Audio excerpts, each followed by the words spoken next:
नमस्कार। आज फेरि तपाईँ समक्ष 10 रुपियाँको ठुलो कोइनको विषय लिएर आएको छु, जसको तपाईँको सर्वप्रथम 1969 सालमा गान्धी सेन्टिनेरीको थिममा बनिएको थियो यो कोइन।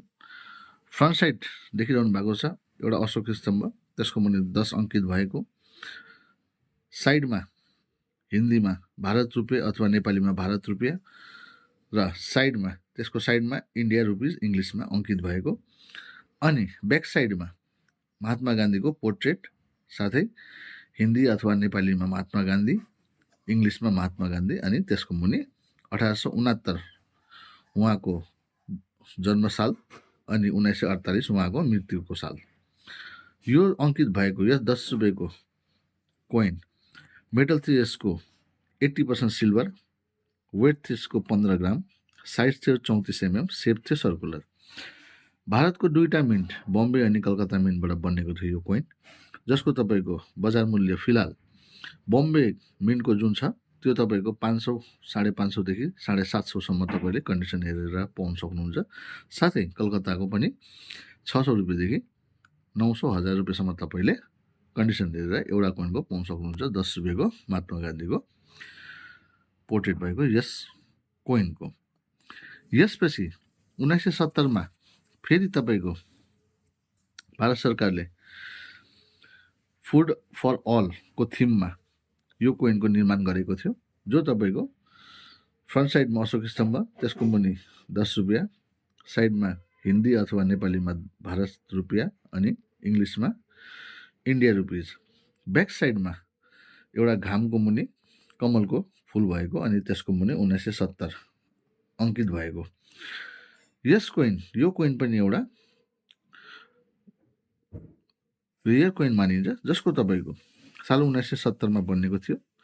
मेटल सेम 80% सिल्भरै थियो, वेट यसको 15 ग्रामै थियो, साइज 34 mm थियो, सेप सर्कुलर।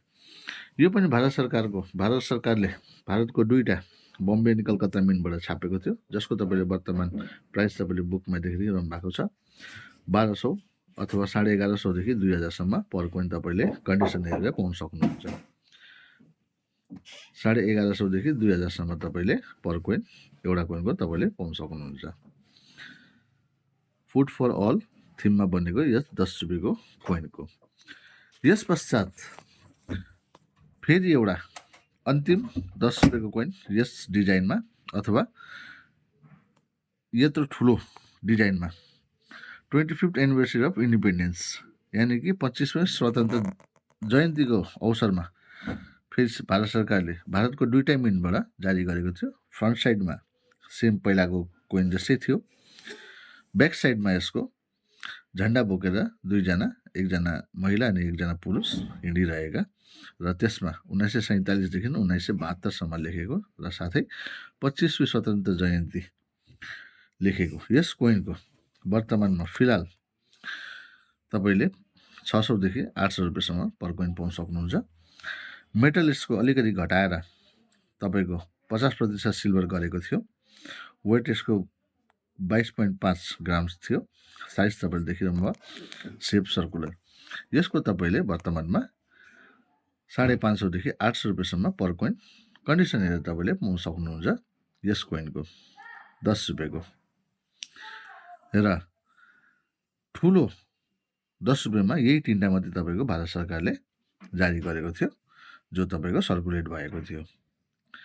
र आजको लागि यति नै। तपाईँलाई मेरो भिडियो कस्तो लाग्दैछ अवश्य कमेन्ट गरेर भन्नुहोस् होला, साथै मेरो पेजलाई फलो पनि गरिदिने आग्रह गर्दैछु। आजको लागि यति नै। धेरै धेरै धन्यवाद।